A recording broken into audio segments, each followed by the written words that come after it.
Let's take a look at the process in which we're going to replace the thermostat on this Ford truck with a 6-liter Powerstroke diesel engine. Now, we're in here doing some other work already, so the radiator's actually removed, the fan shroud's out of the way. So it's going to look a little bit more open than it is, but this is really a pretty straightforward job. We've also removed the charge air cooler tube here as well, set that off to the side. If you want to do that, that's not that difficult. A couple 12mm bolts to loosen the clamps here, set it off to the side. Then we can get at the thermostat housing here. Now first, there's a bracket holding the exhaust back pressure sensor in place.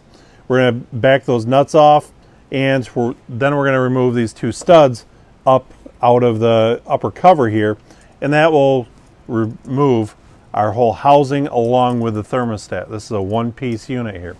So let's go ahead and start removing these nuts and bolts. I've actually gone ahead and removed the upper radiator hose to make it a little easier for you to see here. I'm just going to take my 13mm ratchet and socket and loosen this up. And you can see that bracket for the exhaust back pressure sensor is ready to pop up off here. So we'll get that up out of the way, gently set that off to the side. Now I'm going to need a deep socket here, and we'll remove these two bolts and pull the unit up out of there. Now we've got our old unit out, and make sure that the O-ring comes up with it. Our new one comes with an O-ring installed already, so we're going to clean up the mating surface and reinstall this, torque it down in place.